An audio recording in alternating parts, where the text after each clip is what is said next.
បើយោងតាមសេចក្តីរាយការណ៍របស់ South China Morning Post ឲ្យដឹងថានៅក្នុងឯកសារពណ៌សឯកសារសបាទឯកសារសដែលផ្នែកការពារជាតិបើយោងតាមឯកសារសការពារជាតិបាទដែលមានកម្រាស់610ទំព័រដែលចេញឆ្នាំ2026របស់ប្រទេសជប៉ុនគឺបានបង្ហាញអំពីការផ្លាស់ប្ដូរខាងផ្នែកយុទ្ធសាស្ត្ររបស់ខ្លួននៅលើវិស័យការពារជាតិដោយបានចាត់ទុកប្រទេសចិនបាទថាជាបញ្ហាប្រឈមយុទ្ធសាស្ត្រដ៏ធំបំផុតហើយមិនធ្លាប់មានពីពេលមុនមកទេបាទហើយនេះគឺជាការមួយដែលដាក់ចំណាត់ថ្នាក់បែបនេះទៅលើប្រទេសចិនក្នុងរយៈពេល4ឆ្នាំជាប់គ្នាតែម្ដងដែលជប៉ុនមើលឃើញថាចិនគឺជាបញ្ហាប្រឈមដ៏ខ្លាំងរបស់ខ្លួនខាងផ្នែកយោធានេះអ្នកស្រីនាយករដ្ឋមន្ត្រីនៃប្រទេសជប៉ុនគឺអ្នកស្រីសាណាអេតាកាអេជីបាទបានលើកឡើងនៅបញ្ហានេះបាទនៅក្នុងពេលឃោសនានៅពេលលោកស្រីជួបកាន់អំណាចហ្នឹងគឺឥឡូវនេះគឺมันមានការផ្លាស់ប្ដូរទេហើយបាទជប៉ុនក៏កំពុងតែខិតខំប្រឹងប្រែងយ៉ាងណាដើម្បីបង្កើននៅសពាវុធរបស់ខ្លួនសម្រាប់យោធារបស់ខ្លួនបាទដែលបើតាមការរៀបរាប់ឲ្យដឹងគឺ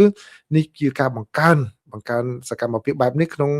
រយៈពេលជាច្រើនឆ្នាំមកនេះបាទគឺជាមួយទសវត្សរ៍មកហើយតាំងឆ្នាំ2014មកបាទដូច្នេះតើវាសាច់រឿងវាសំខាន់យ៉ាងម៉េចនៅក្នុងឯកសារដែលមានជាង600ទំព័ររបស់ខាងជប៉ុននេះបាទជាសង្ខេបមកគឺជប៉ុនជឿជាក់ថាការការពារផ្នែកសន្តិសុខដែលសហរដ្ឋអាមេរិកផ្ដល់ឲ្យតំបន់នេះគឺហាក់ដូចជាបាទទុនខ្សោយបន្តិចហើយបាទអញ្ចឹងដោយសារតែអីដោយសារតែសង្គ្រាមនៅក្នុងប្រទេសអ៊ីរ៉ង់បានធ្វើឲ្យសហរដ្ឋអាមេរិកនឹងបានប្រើប្រាស់មីស៊ីលប្រភេទទប់ស្កាត់អាវុធសម្រាប់ការពារដែនអាកាសនោះគឺបានចុះខ្សោយបាទធ្វើឲ្យចុះខ្សោយគ្រាប់ដែលរហូតដល់បង្ខំឲ្យក្រសួងការពារជាតិរបស់សហរដ្ឋអាមេរិកថែមទាំងចល័តប្រព័ន្ធការពារដែនអាកាសប្រភេទ THAAD និង Patriot ហ្នឹងបតិយោដែលតាមភាសាបារាំងហ្នឹងចេញពីប្រទេសកូរ៉េខាងត្បូងទៅដាក់នៅតំបន់មជ្ឈមបូព៌ាអញ្ចឹងបានន័យថាសហរដ្ឋអាមេរិកខ្វះប្រព័ន្ធហ្នឹងអញ្ចឹងសូមខ្ចីពីខាង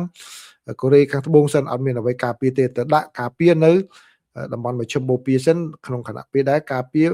ទប់ជាមួយនឹងការវាយប្រហារពីប្រទេសអ៊ីរ៉ង់មកហើយរដ្ឋមន្ត្រីក្រសួងការពារជាតិរបស់ប្រទេសជប៉ុន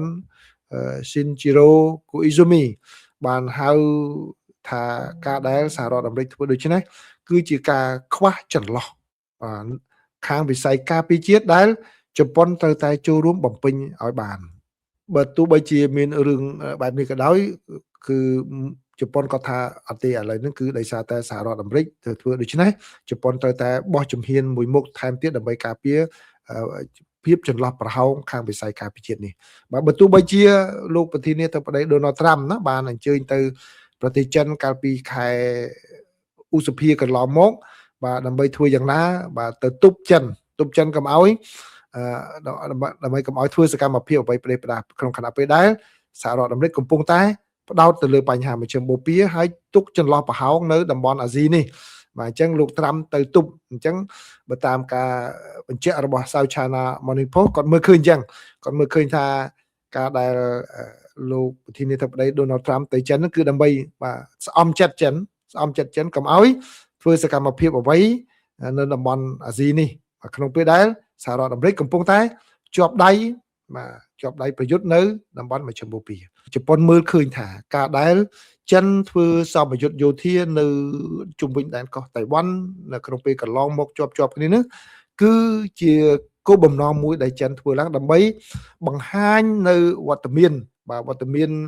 យោធារបស់ខ្លួននឹងឲ្យដូចជារឿងធម្មតាដែលគេហៅថាគឺស្ថានភាពជាក់ស្ដែងនៅលើដីដែលសម្រេចបានហើយបាទរបៀបដូចជាថៃក៏ធ្វើជាមួយនឹងខ្មែរអញ្ចឹងបាទអញ្ចឹងបានន័យថាជប៉ុនមើលថាអូចិនដាក់ហ្នឹងគឺបានន័យថា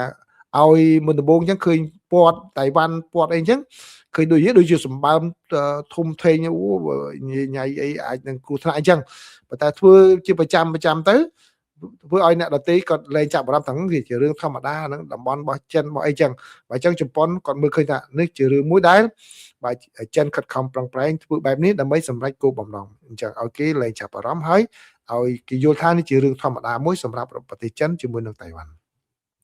ចំណុចមួយទៀតដែលខាងជប៉ុនគាត់មើលឃើញនោះគឺគាត់យល់ឃើញថាគាត់យល់ឃើញថាខាងទំនាក់ទំនងរវាងយោធារបស់ចិនជាមួយនឹងរុស្ស៊ីដែលបានឥឡូវនេះគឺមានមកធ្វើល្បាតជាប់ជាប្រចាំផងដែរមានល្បាតរហូតដល់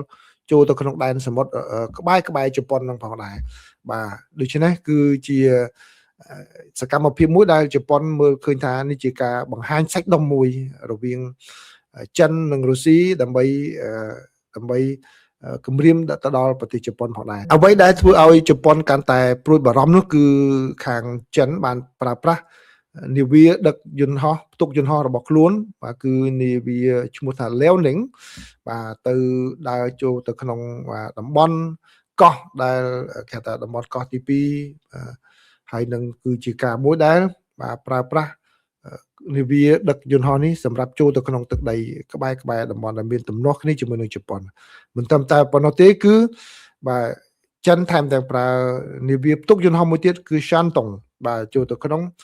Shandong ទៅក្នុងតំបន់សមុទ្រ Pacific ផងដែរបាទហើយនៅក្នុងនោះគឺមានការដែលចិនបាទគាត់បង្ហោះយន្តហោះរបស់គាត់ហាត់បើកសមយុទ្ធហាត់វឹកវើនឹងគឺមានរហូតដល់ចំនួន1400ដងឯណោះបាទក្នុងអំឡុងពេលដែលបាទចិនបញ្ជូននាវាផ្ទុកយន្តហោះទាំងពីរគ្រឿងនេះចេញបាទគឺ Liaoning ហើយនិង Shandong គាត់បញ្ជូនចេញមកហើយយន្តហោះគាត់ហោះបើកនៅលើអាកាសហ្នឹងវឹកវើចុះឡើង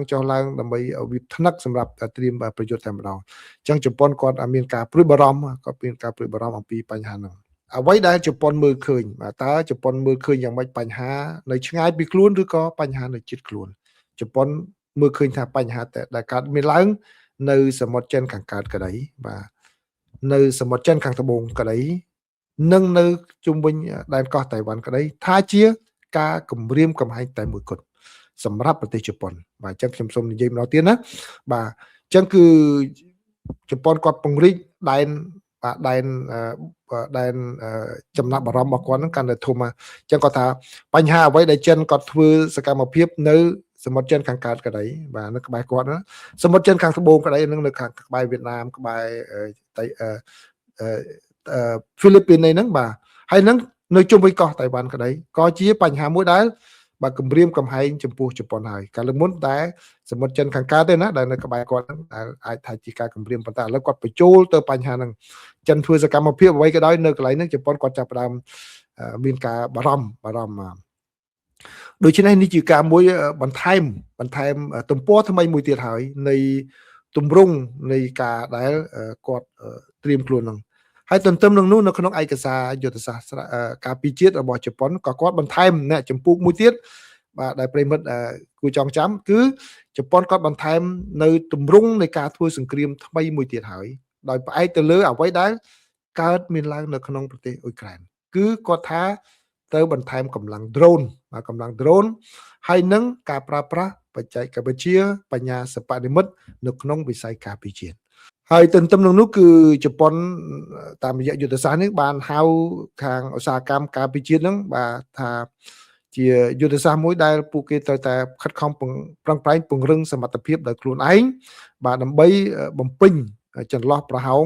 បាទទៅលើវិស័យតាមឃ្លាំមើលបាទឃ្លាំមើលគ្រប់បែបយ៉ាងទាំងអស់កុំឲ្យមានចន្លោះប្រហោងណាមួយឡើយអញ្ចឹងបានន័យថាដោយសង្ខេបគឺជប៉ុនខិតខំពង្រឹងវិស័យឧស្សាហកម្មការពារជាតិរបស់ខ្លួនហ្នឹងបាទតាមមើលតើវាមានការវិវត្តយ៉ាងម៉េចដើម្បីពង្រឹងខ្លួនផងដែរហើយចំណុចមួយទៀតនេះគឺជប៉ុនបាទក៏បានត្រៀមខ្លួនក្នុងពេលដែលមានចំនួនរយៈពេលវែងបាទដូច្នេះមិនមែនជាការមួយដូចដែលនៅក្នុងប្រទេសអ៊ុយក្រែនម្នាក់គិតថាអ៊ុយក្រែននៅរឿងដែលប្រយុទ្ធហ្នឹងគឺក្នុងរយៈពេលខ្លីទេបាទក្នុងរយៈពេលខ្លីទេគឺសូម្បីតែរុស្ស៊ីក៏ប្រកាសថាវាយអ៊ុយក្រែនថាក្នុងរយៈពេល72ម៉ោងទេ3ថ្ងៃគឺយកអ៊ុយក្រែនអស់អញ្ចឹងបាទហើយអ៊ុយក្រែនមិនអាចទប់លើសពី1សប្តាហ៍ទេបាទត្រៀមសម្រាប់ចំនួនរយៈពេលវែងបាទចំនួនរយៈពេលវែងអញ្ចឹងគឺមានក្របរំសេវមានសាំងបាទរយៈពេលវែងដែលនៅក្នុងថវិកាដែលជប៉ុនចំណាយគឺរហូតដល់4 trillion yen ដែលទៅជាដុល្លារគឺ57,000 លានដុល្លារបាទធ្វើយ៉ាងណា ត្រៀមខ្លួននឹងហើយទន្ទឹមនឹងនោះគឺជប៉ុនគាត់ក៏លើកលែងនៅការរឹតបន្តឹងបាទលើកលែងនៅការរឹតបន្តឹងការនាំចេញនៅអាវុធផងដែរបាទដូច្នេះគឺជាការត្រៀមខ្លួនរបស់ជប៉ុនដើម្បីជួយទៅដល់សម្ព័ន្ធមិត្តរបស់គាត់ហើយក៏ដូចជាបង្កើតនៅការិយាល័យចារកម្មជាតិបាទនឹងគេហៅថាពួក DB Deuxième Bureau ក2ពួកក2ផងដែរគឺគាត់បង្កើននៅការិយាល័យចារកម្មថ្នាក់ជាតិហ្នឹងនៅថ្ងៃទី31ខែកក្កដានេះបាទគាត់បង្កើតអញ្ចឹងគឺបានន័យថាបង្កើតថ្មីបន្ថែមទៀតអំពីការិយាល័យចារកម្មថ្នាក់ជាតិទូទៅតែម្ដងហើយក៏ដូចជាការរៀបចំឡើងវិញនៅកងកម្លាំងការពារខ្លួនខាងផ្នែកដែនអាកាសផងដែរបាទដើម្បីធ្វើយ៉ាងណាការពារដែនអាកាសរបស់ខ្លួនបាទហើយចិនក៏មើលឃើញនៅចំណាត់ការរបស់ជប៉ុនជាមួយនឹងការចងសម្ព័ន្ធមិត្តថ្មីរបស់ជប៉ុនថាជាការមួយដែលហ៊ុំព័ទ្ធប្រទេសចិនផងដែរពីព្រោះអីជប៉ុនគាត់ទៅចងសម្ព័ន្ធមិត្តជាមួយនឹងហ្វីលីពីនចាប់ដៃជាមួយនឹងហ្វីលីពីនហើយថែមទាំងផ្ដល់សច្ចាប័នទៅលើកិច្ចព្រមព្រៀងដែលអាចប្រើប្រាស់បាទមូលដ្ឋានឬក៏កម្លាំងគ្នាទៅវិញទៅមកនេះជាការជួយគ្នាទៅវិញទៅមកខាងផ្នែកភ័ស្តុភារបាទហើយឥឡូវនេះគឺកំពុងតែចរចាអំពីការកំណត់នៃដែនសេដ្ឋកិច្ចផ្ដាច់មុខរបស់ខ្លួនផងដែរបាទដែលខាងប្រទេសចិនមើលឃើញថានេះជាការមួយដែលប្រទេសជប៉ុនខិតខំធ្វើយ៉ាងណាពាត់ប្រទេសចិនតែម្ដងបាទអញ្ចឹងគឺការចាប់ដៃជាមួយនឹងហ្វីលីពីននេះធ្វើឲ្យចិនគាត់មិនមានអារម្មណ៍ស្រួលបួលទេណាបាទហើយទន្ទឹមនឹងនោះគឺការព្រមានរបស់អ្នកស្រីនាយករដ្ឋមន្ត្រីតាកាអ៊ីជីកាលពីឆ្នាំមុនថារឿងដែលកើតឡើងនៅដែនកោះតៃវ៉ាន់អ្វីក៏ដោយដែលមានគ្រោះថ្នាក់ដល់តៃវ៉ាន់នោះក៏ជាការគំរាមកំហែងទៅដល់ការរស់រានមានជីវិតរបស់ប្រទេសជប៉ុនផងដែរបាទដូច្នេះគឺអញ្ចឹងហើយបានលោកស្រីត្រូវតែបង្កើនវិស័យការពារជាតិរបស់ខ្លួនឲ្យបានខ្លាំងបាទអញ្ចឹងគឺខាងចិនគាត់មើលឃើញថាអូការដែលជប៉ុនគាត់ពង្រីកដែនបារម្ភរបស់គាត់ទៅបញ្ចូលរឿងកោះតៃវ៉ាន់នោះទៀតបានន័យថាជាការមួយដែលជប៉ុនធ្វើនឹងដើម្បីអាចនឹងផ្ដល់ហេតុផលរបស់គាត់ដើម្បីធ្វើអន្តរាគមន៍នៅពេលណាមួយខាងមុខនេះឯងបាទក៏ប៉ុន្តែអ្វីដែលកើតមានឡើងហ្នឹងគឺក៏វាមានបញ្ហាទ្វេគ្រោះផងដែរណាបាទគឺជប៉ុនហ្នឹងក៏គាត់មានការបញ្ហាប្រឈមនៅផ្ទៃក្នុងខ្លួនផងដែរបាទអញ្ចឹងខ្ញុំសូមជូនសង្ខេបប៉ុណ្ណេះបាទជាសង្ខេបទៅវិញគឺឯកសារសការពារជាតិដែលជប៉ុនបានចេញមកនេះគឺជាការមួយឆ្លុះបញ្ចាំងអំពីការផ្លាស់ប្ដូរខាងផ្នែកសន្តិសុខនៅក្នុងថ្នាក់តំបន់នឹងយ៉ាងធំផងដែរហើយក៏វាជាការមួយដែលបង្ហាញថាឥឡូវនេះគឺសហរដ្ឋអាមេរិកកំពុងតែជាប់ដៃជាប់ជើងនៅក្នុងការធ្វើសង្គ្រាមនៅប្រទេសផ្សេងដែលជប៉ុនត្រូវតែបង្កើនសមត្ថភាពរបស់ខ្លួនក្នុងការត្រៀមខ្លួនបាទហើយទន្ទឹមនឹងនោះគឺបង្ហាញនៅការដែល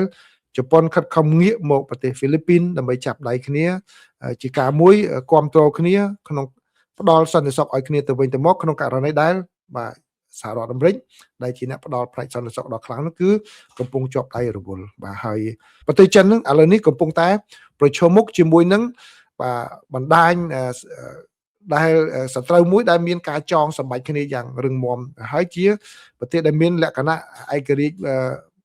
ខាងវិស័យការពារជាតិរបស់ខ្លួនដែលមានសមត្ថភាពខ្លាំងផងដែរអញ្ចឹងចិនក៏ជាបញ្ហាមួយចិនក៏ប្រឈមជាមួយនឹងបញ្ហាមួយដែលត្រូវកើតឡើងវិញផងដែរបាទហើយចុងក្រោយគឺឯកសារនេះគឺបានបញ្ជាក់ថាជប៉ុនឥឡូវនេះគឺចាត់ទុកថាស្ថានភាពសន្តិសុខនាពេលបច្ចុប្បន្ននេះគឺមានលក្ខណៈស្មុគស្មាញខ្លាំងមែនទែនចាប់តាំងពីឆ្នាំ1945មក